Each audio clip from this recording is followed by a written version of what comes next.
हरियाणा के लोक निर्माण एवं जन स्वास्थ्य अभियांत्रिकी में मंत्री रणवीर गंगवा ने हरियाणा और राजस्थान के बीच यमुना जल समझौते को ऐतिहासिक करार दिया। उन्होंने विपक्ष पर हमला बोलते हुए कहा कि समझौते का बेवजह विरोध किया जा रहा था, जबकि सच्चाई ये है कि राजस्थान को केवल मानसून के दौरान यमुना का अतिरिक्त पानी ही दिया जाएगा। मंत्री रणवीर ने से खास बातचीत की है, नेटवर्क 10 के संवाददाता ने सुनिए।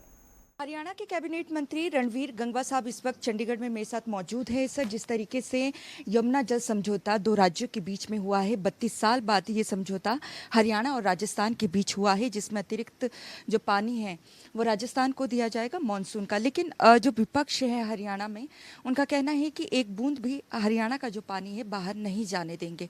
कैसे?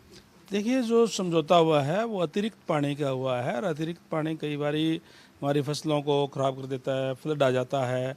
तो उस हालात के अंदर वो पानी जो है वो हम अगर हमारे पड़ोसी स्टेट को देते हैं तो अच्छी बात है, उसमें बुराई क्या है। विपक्ष को तो केवल और केवल हर बात पे आवाज़ उठाने या हर बात पे ही जो है उनको विरोध करने की बात है। अभी पिछले दिनों हमारा जो किसाऊ डैम का भी समझौता उनसे हुआ है, उससे हरियाणा को भी पानी एक्स्ट्रा मिलेगा और जो राजस्थान को भी मिलेगा और दिल्ली को भी जाएगा।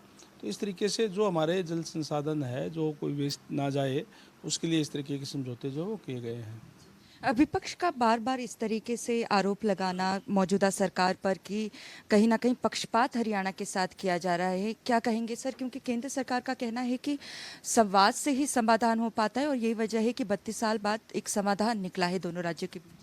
देखिए, विपक्ष आज मुद्दा विहीन है, इसलिए कोई न कोई वो इस तरीके की बातें ढूंढता है कि हम किस मुद्दे पे कोई न कोई बात उठाने का काम करें, और कोई आजकल उनके पास कोई मुद्दा है नहीं।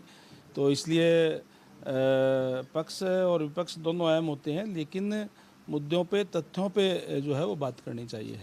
सर, क्योंकि मॉनसून आने वाला है, जुलाई के पहले सप्ताह में हरियाणा पंजाब को मॉनसून टच कर जाएगा, किस तरीके का इंतजामात किया गया है? क्योंकि इससे पहले हमने देखा था, कुछ दिनों पहले आपने बैठक भी ली थी, तो क्या कुछ दिशा निर्देश है मॉनसून को?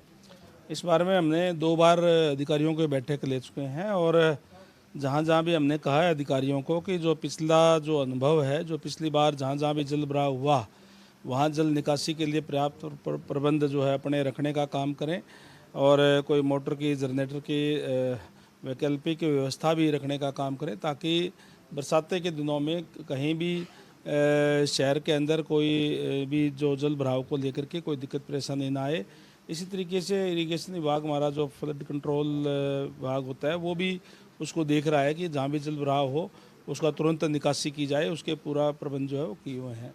क्योंकि एक सप्ताह में कभी भी टच कर सकता है मॉनसून, क्या प्रबंध सर पूरे तरीके से कर दिए गए हैं? पूरे प्रबंध हमने किए हुए हैं, और जैसे ही अगर इस तरह की कोई स्थिति बनती है तो हमारे अधिकारी पूरी व्यवस्था के साथ उससे लोगों को जल भराव से निजात दिलाने का काम करेंगे। बहुत थैंक यू। कैमरामैन दीपक के साथ नेटवर्क 10 के लिए चंडीगढ़ से ईशा।